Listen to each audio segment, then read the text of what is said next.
Halo anak-anak. Nah, gimana kabarnya hari ini? Masih semangat ya belajarnya ya? Ya, baik. Eh, Hari ini kita akan bersama-sama membahas ya dan mempelajari materi tentang perdagangan internasional ya. Nih, ya, jadi perdagangan. Jadi perdagangan itu kan jual beli ya. Jual beli tetapi yang terjadi di dunia ya, di dunia internasional. Nah, eh, di sini Bapak memberi subjudul ya, subjudul yaitu kompetensi dasar 3.3 ya. Ini keliru ini 3.3 seharusnya. Yaitu tentang menganalisis ketergantungan antar uang ya. Berarti ini internasional antara negara Indonesia dengan negara lain berarti ya. Bisa dengan di benua Asia ya, di negara ASEAN atau dengan benua yang lain ya. Tuh. Dilihat dari konsep ekonomi ya, itu konsep ekonomi itu bisa dari eh, lingkup produksi, distribusi atau konsumsi ya, harga dan pasar. Dan pengaruhnya terhadap migrasi penduduk, transportasi, lembaga sosial dan ekonomi, pekerjaan, pendidikan dan kesejahteraan masyarakat. Jadi intinya nanti setelah kalian melihat materi ini, berarti tidak terus berarti kalian selesai belajarnya ya. Tetapi nanti yang diharapkan itu Anda dari materi ini Anda bisa menganalisis, jadi bisa mengkaitkan antara teori yang ada di materi ini nanti dengan fakta-fakta yang ada di kita, ya, fakta-fakta tentang perdagangan internasional. Apakah itu mempengaruhi terhadap migrasi penduduk, terhadap transportasi, lembaga sosial, ekonomi, ya, atau kesejahteraan masyarakat dan seterusnya. Seperti itu kurang lebih anak-anak ya. Baik, langsung saja kita mulai. Kita akan lihat dulu isi dari materi ini. Yang pertama tentang pengertian, ya, pengertian dari perdagangan internasional itu apa. Kemudian perbedaan antara perdagangan nasional dengan perdagangan dalam negeri, ya. Yang ketiga adalah faktor pendorong perdagangan internasional, ya. Yang keempat adalah manfaat, yang terakhir adalah hambatan, ya, hambatan dari perdagangan internasional itu apa saja. Nah, sebenarnya perdagangan internasional ini sesuatu yang sangat mudah dipahami, saya kira ya anak-anak ya. Eh, kan intinya di sini ada perdagangan yang dilakukan eh, suatu negara dengan negara lain. Jadi kalau masalah tentang pengertiannya, saya kira ini tidak terlalu sulit untuk dipahami ya. Saya kira itu sangat gampang. Nah nanti kita akan lebih membahas tentang apa sih sebenarnya manfaat ya yang bisa diperoleh ketika kita melakukan itu ya. Kemudian hal-hal apa saja yang mendorong terjadinya perdagangan itu sendiri. Nah, jadi perdagangan internasional itu adalah sebuah kegiatan jual beli ya atau pertukaran barang atau jasa. Nah, jadi memang tidak hanya barang saja anak-anak ya, jadi bisa jasa. Seperti kita punya jasa apa namanya ini? Hmm, pariwisata ya. Eh, di Bali itu kan banyak sekali turis asing yang ke Bali ya, ke Indonesia apa, secara khusus itu di Pulau Bali. Nah, itu juga nanti masuk di dalam ranahnya perdagangan internasional. Tidak hanya ekspor impor barang saja ya. Misalnya kita ekspor buah ya, buah ke Vietnam, ke Cina ya. Nah, tapi kita juga impor buah dari Cina juga ya. Nah, itu masuk dalam perdagangan internasional ya. Tetapi juga selain barang itu juga jasa ya. Jasa transportasi, jasa perbankan. Nah, itu adalah contoh-contoh perdagangan internasional dalam sektor jasa ya, jasa yang dilakukan oleh dua pihak ya, dua pihak yang berbeda ya, berbeda negara dengan tujuan untuk memperoleh keuntungan. Sistem ini melibatkan antara negara, pihak individu. Jadi tidak hanya memang nanti antara Indonesia dengan negara yang lain, tetapi biasanya pelakunya itu tentu saja pasti bisa individu, bisa perusahaan ya, dan yang melakukan perdagangan dengan pihak dari negara lain. Nah, itu. Jadi tidak negara itu terus semua orang melakukan, tidak, maksudnya begitu. Tetapi pasti ada orang yang memang punya tujuan untuk menjual atau membeli barang ke luar negeri gitu. Nah, apa sih perbedaan dari perdagangan internasional dengan perdagangan dalam negeri? Yang pertama, misalnya tentang alat pembayaran ya. Kalau di dalam negeri itu adalah ya rupiah ya. Kalau di Indonesia itu adalah uang yang berlaku di negara sendiri, yaitu rupiah. Kalau perdagangan internasional kita nggak bisa pakai rupiah, Nana ya. Kita pakai dolar misalnya ya, pakai dolar atau eh, apa namanya mata uang yang disepakati dalam perdagangan itu maunya pakai apa itu. Nah itu. Jadi mata alat pembayarannya adalah alat pembayaran internasional juga. Kemudian tidak perlu mengurus surat-surat atau prosedur yang berbelit-belit untuk perdagangan dalam negeri. Kita cukup janjian ya dengan orangnya, kita datangi, kita transaksi beres ya. Kalau di perdagangan internasional, nggak bisa ya. Kita harus menyelesaikan surat-surat ya, prosedur tertentu. Nah, kita izin, misalnya izin untuk impor, izin untuk ekspor itu ada sendiri. Kemudian ada standar untuk produknya, jika mau diekspor itu standarnya harus bagaimana. Itu semuanya harus diurus melalui lembaga-lembaga yang sudah ditunjuk oleh pemerintah. Nah ya, jadi lebih lebih ada perlu usaha yang uh, lebih keras ya dibandingkan kalau kita perdagangan dalam negeri. Ada prosedur yang berbelit-belit.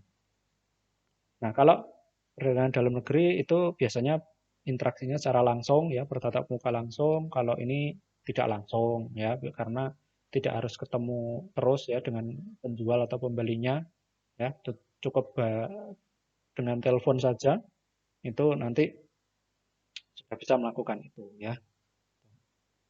Cara pembayaran relatif mudah karena hanya di dalam negeri saja ya, bisa tunai, kredit ya, melalui bantuan bank ya, transfer itu sudah bisa dilakukan. Tapi kalau kalau perdagangan internasional itu adalah memerlukan bantuan dari bank devisa yang punya hubungan dengan bank di negara importer maupun eksportir di luar negeri tersebut ya. Nah ini. Jadi kita perlu hubungan dengan bank yang punya devisa itu ya. Karena nanti alat pembayarannya kita juga melakukan pakai valuta asing. Mana bank yang bisa membantu kita dalam menyediakan eh, apa devisa itu, itulah nanti kita harus berhubungan dengan mereka itu. Kemudian biaya transportasi di antar daerah itu relatif murah. Kalau biaya angkutnya tinggi ini ya, kalau di perdagangan internasional tidak terlalu terikat dan ketat dengan aturan berbagai standar mutu. Kalau ini sangat terikat ya, karena nanti itu terkait dengan uh, bagaimana image ya, image sebuah negara itu apakah mutu barangnya bagus atau tidak, harus ada standarisasi dari pemerintah itu. Juga kita tergantung juga dengan negaranya ya, kita harus mengikuti bagaimana standarisasi dari barang negara yang akan kita tuju untuk kita ekspor itu ya. Itu. Kegiatannya berlangsung di daerah atau antar daerah di dalam negeri. Kalau ini antar negara ya, melewati batas negara. Nah, terus ada yang lain yaitu untuk barang impor itu dikenakan pajak ya, pajak untuk masuk, barang masuk itu ada kenaan pajak. Nah, nanti kita akan bahas lebih lanjut di hambatan perdagangan internasional yaitu tentang hambatan tarif ya. Itu nanti ada tentang ini ya, pajak dan tarif. Itu anak-anak perbedaannya ya. Jadi memang kalau perdagangan internasional itu berhubungan dengan negara lain, kita harus mengikuti mereka ya, mata uangnya juga tidak bisa sembarangan. Itu. Nah, kemudian untuk melakukan perdagangan internasional itu sebenarnya ada ada faktor apa saja yang menyebabkan kita harus melakukan itu, atau eh, ada faktor apa yang mempengaruhi dalam perdagangan internasional ya. Yang pertama yaitu faktor sumber daya alam ya. Jadi setiap negara itu punya sumber daya alam yang berbeda ya. Misalnya Indonesia punya rempah-rempah ya. Kalau negara asing itu dulu ke Indonesia, kemudian datang ke Indonesia, kemudian terus tertarik dan kemudian pengen menjajah, menguasai sampai sekian ratus tahun ya. Nah, itu karena faktor sumber daya alam ya. Begitu juga di negara lain itu mereka punya sumber daya alam yang unik ya, yang dimana negara lain tidak punya. Karena itu terjadilah yang namanya perdagangan internasional. Jadi itu salah satu faktor ya. Yang kedua tentang pengetahuan dan teknologi ya, kualitas sumber daya manusia ya. Ini intinya tentang perbedaan saja sih anak-anak ya. Jadi tadi perbedaan sumber daya alam. Kalau yang kedua adalah perbedaan pengetahuan dan teknologi. Yang ketiga perbedaan kualitas sumber daya manusia. Juga faktor perbedaan budaya dan perbedaan-perbedaan faktor yang lain. Nah, kita tadi ke ini, yang pertama yaitu untuk faktor perbedaan sumber daya alam. Contoh tadi ini ya, ada apa ini? Nah, ini kekayaan bangsa kita ya. Untuk buat kalau kita masak itu bumbunya orang Indonesia itu macam-macam ya. Karena memang kekayaan alamnya itu adalah di rempah-rempah itu. Ya, ini surganya rempah-rempah ya. Jadi makanannya orang Indonesia itu pasti cita rasanya itu wah unik ya. Karena memang bumbunya itu banyak sekali. Kalau orang luar negeri itu biasanya kan cukup dikasih merica, garam ya, kemudian dibakar apa dipanggang atau direbus, selesai ya. Nggak ada pengolahan yang seperti di Indonesia tuh ya, harus apa, ngupas bawang, ngupas brambang ya, bawang merah, bawang putih, kemudian sampai ngulek sambel ya, ngulek lombok, itu cabe, kemudian ada kunyit, macam-macam ya. Nah, itu jadi karena perbedaan sumber daya alam.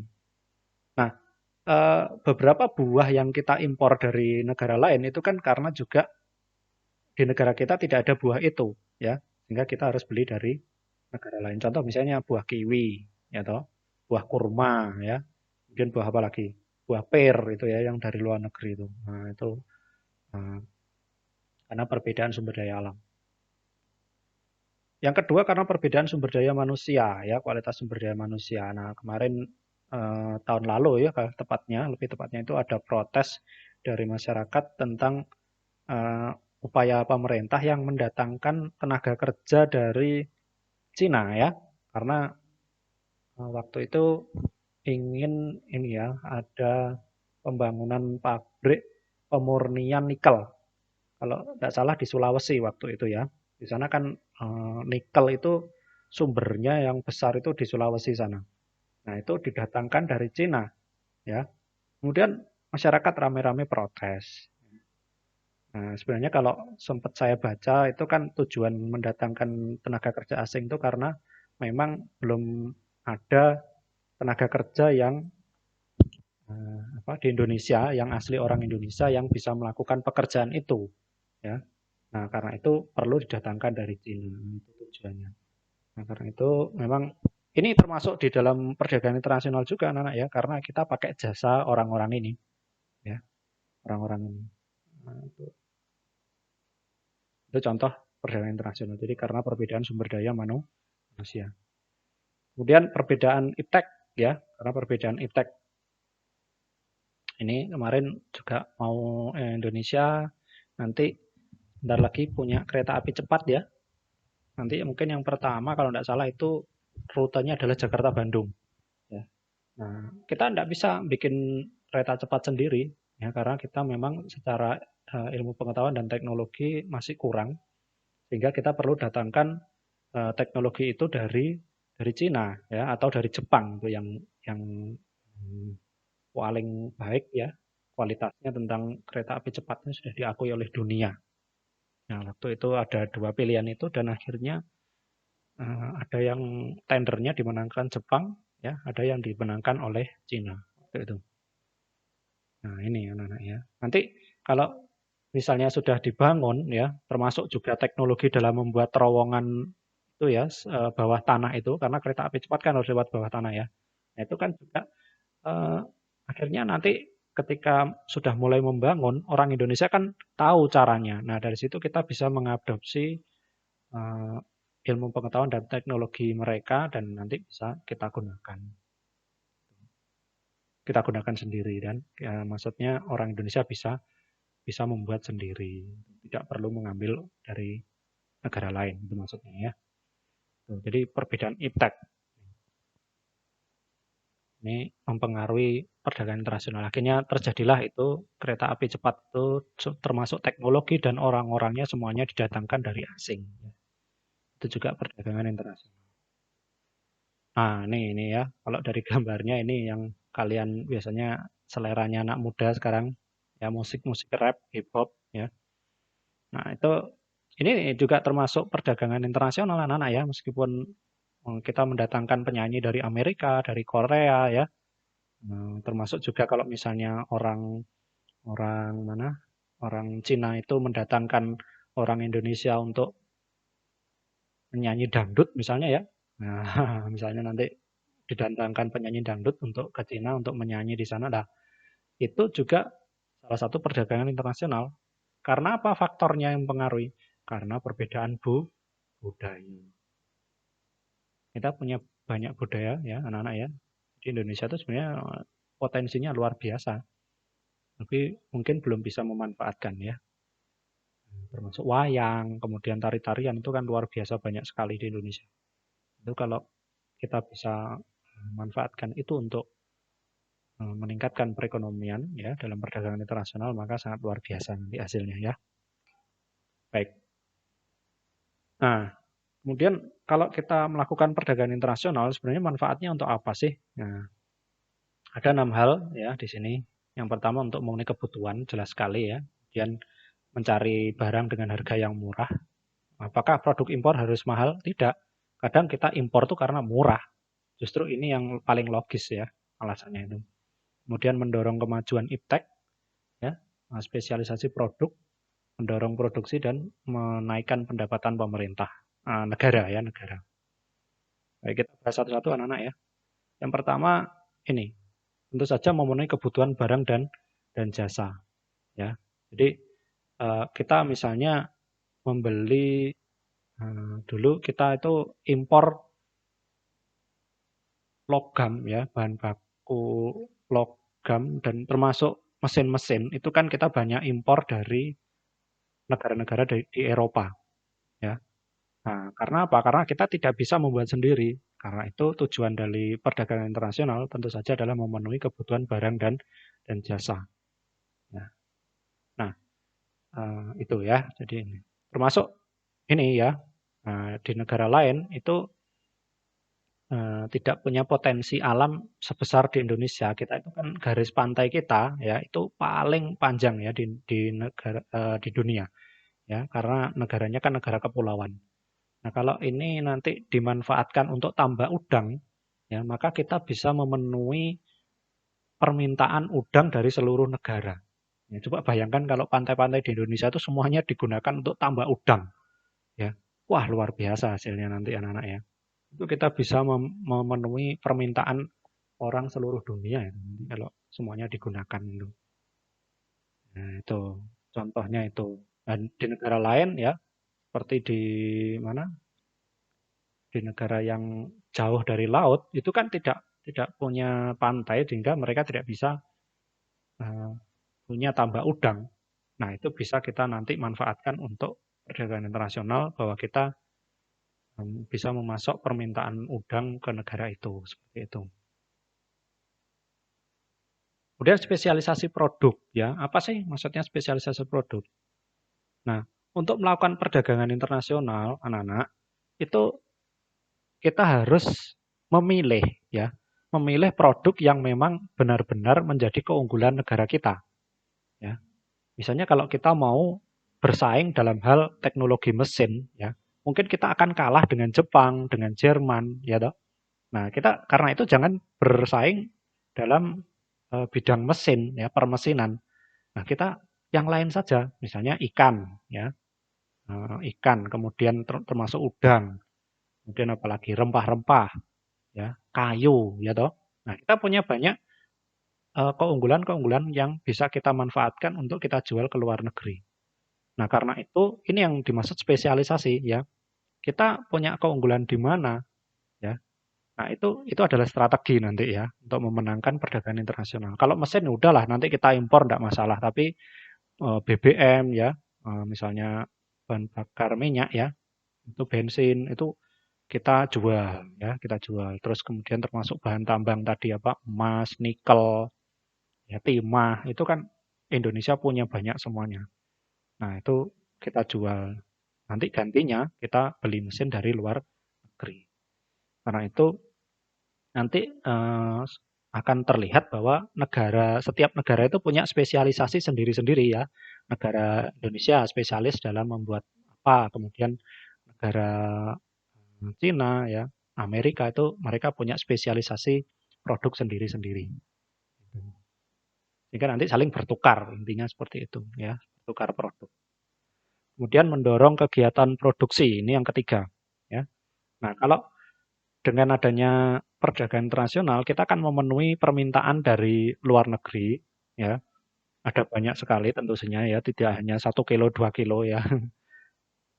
Jadi kuantitasnya atau jumlah yang permintaannya kan besar sehingga itu ini mendorong kegiatan produksi. Ayo kita harus tingkatkan ya produksi. Ya ini nanti ini contoh rencana pemerintah yang akan dilakukan ya, yaitu eh, memanfaatkan garis pantai ini untuk tambak udang ya. Karena nanti pasar udang kalau bisa nanti dikuasai oleh Indonesia itu rencananya ya. Jadi mendorong kegiatan produksi itu contohnya. Nah, yang terakhir yaitu mendapatkan harga yang murah. Nah, dengan adanya spesialisasi ya mendorong kegiatan produksi, kalau produksinya sudah banyak, maka kita nanti biaya produksinya juga akan bisa ditekan.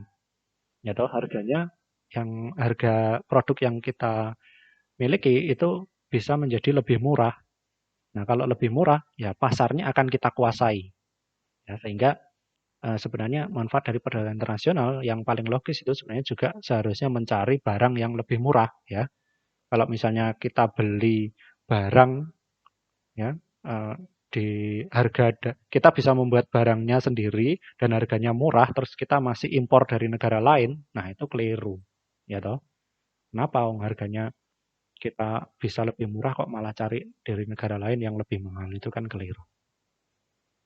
Itu anak-anak ya. Kemudian manfaat yang lain mendorong kemajuan iptek ya. Jadi dengan perdagangan internasional itu eh, kita dipacu untuk kita lebih produktif ya, termasuk ilmu pengetahuan dan teknologi kita itu harus nanti semakin semakin semakin maju ya, semakin maju. Contoh ini misalnya ya, baru-baru ini Indonesia sudah bisa membuat bahan baku obat sendiri. Kalau dulu 90%, bayangkan anak-anak ya. 90% itu bahan baku obat itu diimpor dari luar negeri, bahan bakunya ya.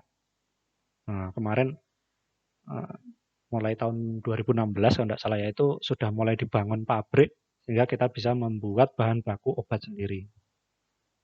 Sebenarnya kalau pasar obat itu di Indonesia kecil ya, jadi kecil.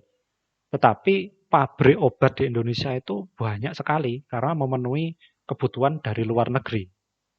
Nah, tetapi ironisnya pabrik yang banyak itu semuanya bahan bakunya bergantung pada luar negeri.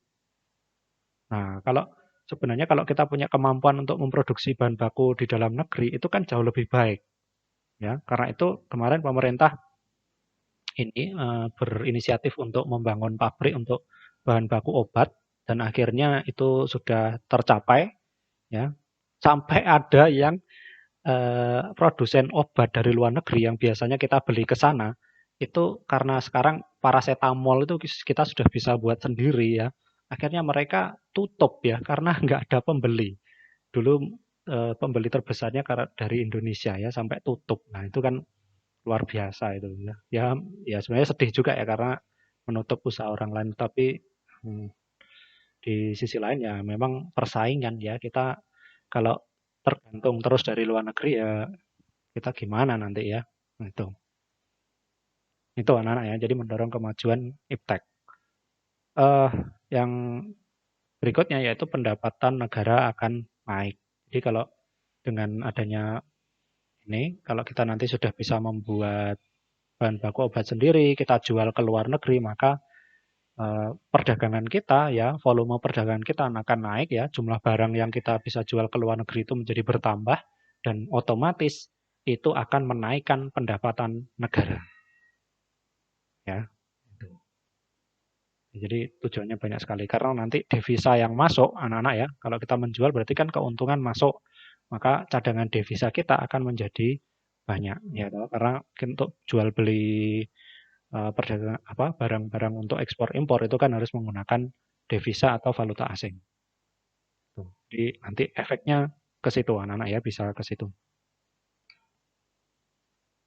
Oke, kita lanjutkan. Nah, itu adalah cerita dari perdagangan internasional ya, manfaatnya, faktor pendorongnya, ya, seperti itu. Tetapi di sisi lain ya, perdagangan internasional itu memang punya manfaat, tetapi juga bisa merugikan negara kita sendiri ya, negara-negara yang melakukan. Karena itu kadang sebuah negara itu eh, membuat sebuah kebijakan, ya, membuat sebuah kebijakan yang intinya nanti adalah menghambat dari perdagangan internasional yang tujuannya nanti adalah merugikan eh, negara kita, ya. Nah, karena itu kita selanjutnya hari ini kita akan membahas tentang hambatan dari perdagangan internasional ini. Apa saja, ya? Kalau dari jenisnya akan saya bagi dua, ya. Yang pertama adalah hambatan yang terkait dengan tarif, yang kedua adalah hambatan yang tidak terkait dengan tarif atau non tarif. Di hambatan tarif nanti khususnya adalah tarif impor anak-anak ya. Kalau tarif ekspor itu malah jangan ya. Nanti kalau ekspor dikasih tarif nanti malah ekspornya berkurang nanti ya, turun. Jangan non tarif itu nanti ada subsidi, kuota dan politik dumping. Kita akan bahas satu-satu. Yang pertama yaitu tarif impor. Ya, tarif ya, ini khusus untuk impor ya. Impor itu menjadi sumber penawaran barang dan jasa sebuah negara. Ya, artinya apa? Dalam perekonomian ya, untuk memenuhi kebutuhan domestik itu ada dua sumber barang dan jasa ya, yakni dari produk dalam negeri ya dan dari produk impor ya. Ketika produksi domestik tidak mencukupi permintaan dalam negeri, maka kekurangannya itu akan diambilkan dari impor. Nah, itu adalah tujuan dari perdagangan internasional. Nah, ketika pemerintah mengenakan tarif impor ini ya, tarif, maka harganya akan naik ya. Nah, itu. Jadi kalau misalnya misalnya mobil ya, mobilnya atau garam dulu misalnya garam ya, garam itu kita memproduksi sendiri ya. Nah, punya apa? Kita sebenarnya punya produk garam, tapi kadang ada yang masih mengimpor garam. Nah, karena itu supaya supaya pemerintah produsen garam dalam negeri ini bisa bersaing dengan garam impornya, pemerintah akan mengenakan tarif impor garam. Nah, misalnya garam dari India itu ada tarif ya sekian persen dari harganya. Nah, sehingga nanti harganya garam India itu akan menjadi mahal ya. Dan akhirnya kalau mahal nanti nggak ada yang beli. Tujuannya begitu ya. Kalau mahal nggak ada yang beli dan akhirnya yang dibeli adalah garam yang dalam negeri. Tuh. Kenapa kok nggak dilarang saja, Pak? Nah, ini nanti ini terkait dengan yang namanya perdagangan bebas anak-anak ya. Jadi memang eh, pemerintah itu tidak bisa melarang begitu saja ya. Ini nggak boleh impor yang ini ya. Nah, itu nggak bisa. Kadang-kadang kita terikat dengan yang namanya perjanjian dalam perdagangan bebas ya. Ada beberapa jenis barang itu yang dibebaskan boleh diimpor oleh sebuah negara ya, sehingga kita tidak bisa melarang itu. Tuh. Ini tentang tarif ya, kebijakan tarif anak-anak. Jadi itu tujuannya adalah supaya harga impornya itu mahal ya, barang impornya mahal. Nah, yang kedua kita membahas tentang hambatan non tarif yaitu proteksi dan kuota ya. Apa itu proteksi? Proteksi itu kalau dari kata-katanya itu oh, maaf ini bukan proteksi anak-anak, subsidi ya. Nah, ini keliru ini. Subsidi. Jadi proteksi itu ya hambatan ini ya. Proteksi itu hambatan ini ya. Jadi ini subsidi ya, diganti ya. Dan kuota ya. Apa subsidi? Nah, ini contoh di Uni Eropa itu memberlakukan subsidi langsung ya, langsung diberikan kepada petani ya dan jumlahnya banyak sekali, ada 39 miliar euro ya. Silakan dikalikan 1 euro itu berapa ya. Nah, kali 39 miliar luar biasa ya. Tujuannya untuk apa sih subsidi itu? Untuk merangsang peningkatan ekspor ya produk yang bersangkutan. Jadi diberi subsidi supaya dia bisa mengurangi biaya produksi ya. Kalau disubsidi misalnya harga pupuk itu 100.000, disubsidi 25.000 misalnya ya. Maka harga pupuknya menjadi 75.000 dan ini nanti akan menurunkan biaya produksi sehingga produksi petaninya itu panennya itu nanti akan murah ya. Produk petaninya nanti akan harganya menjadi murah dan itu merangsang untuk kegiatan ekspor dari negara yang bersangkutan. Sehingga dia nanti bisa bersaing dengan negara-negara lainnya itu. Nah, ini memang sebuah strategi ya Nana ya. Nah, kalau Indonesia mau yang disubsidi yang mana? Nggak bisa semua barang disubsidi, nggak bisa. Karena kan kita punya keterbatasan pada pendanaan di APBN-nya ya. Anggaran pemerintahnya kan terbatas. Nah, kita mau, intinya strategi kita mau meningkatkan keunggulan yang produk apa, nah itulah yang nantinya harus disubsidi gitu. Kemudian kuota. Kuota itu apa? Pembatasan jumlah barang yang dapat diimpor ke suatu negara untuk jangka waktu tertentu. Ya, jadi dibatasi jumlah barang yang boleh diimpor. Ya. Nah, ketika kuota diberlakukan, biasanya masing-masing perusahaan pengimpor ini punya lisensi, punya izin impor ya. Nah, seperti misalnya tadi untuk menentukan jumlah yang dapat diimpor ya. Contoh kuota gula dan garam di Indonesia. Itu kadang-kadang gula dan garam ini kadang-kadang kita impor, kadang-kadang tidak. Nah, karena itu tergantung kebutuhannya. Kalau produk dalam negeri itu bisa memenuhi, maka kita tidak perlu impor. Tapi kalau ternyata cadangannya atau produk yang tersedia itu kurang dari permintaannya, maka kita perlu impor. Nah, karena itu ada izin ya, ada izin untuk impor. Nah, itu diberikan kepada pengusaha importirnya ya. Nanti kalau dapat izin, dia bisa melakukan impor. Kemudian kalau tidak dapat ya dia tidak bisa. Jadi penerapan kebijakannya nanti seperti itu, anak-anak ya. Itu dibatasi. Yang terakhir adalah dumping. Dumping ini adalah praktek menjual barang ke pasar internasional dengan harga lebih rendah atau lebih murah dari harga pasar di dalam negeri. Jadi yang di luar negeri, yang diekspor itu jauh lebih murah. Kalau beli di dalam negeri itu malah lebih mahal. Nah, tujuannya untuk apa, Pak? Tujuannya ini, agar sebuah negara itu bisa menguasai pasar luar negeri dari produk yang bersangkutan, ya. Karena nanti supaya kalau di dalam negeri dijual mahal, itu kan nanti kalau dijual mahal kan tidak laku, ya toh. Tapi dengan di luar negeri itu lebih murah, maka di sana akan diminati oleh orang-orang asing, negara asing. Nah, karena itu permintaan akan jauh lebih banyak yang dari luar negeri. Nah, ini kebijakan dumping ya. Tuh. Nah, itu anak-anak ya tentang perdagangan internasional ya. Ada banyak sekali manfaatnya, tetapi ingat itu juga perlu strategi ya, perlu sebuah kebijakan-kebijakan agar kita nanti bisa memanfaatkan dengan maksimal ya. Supaya jangan sampai nanti hanya ini ya, kita sebagai konsumen saja ya toh. Nah, kalau seperti itu nanti kita perekonomian kita juga tidak akan bisa bersaing dengan negara-negara yang lebih maju. Nah, baik, terima kasih atas perhatiannya hari ini ya. Sampai ketemu lagi di kesempatan yang lain.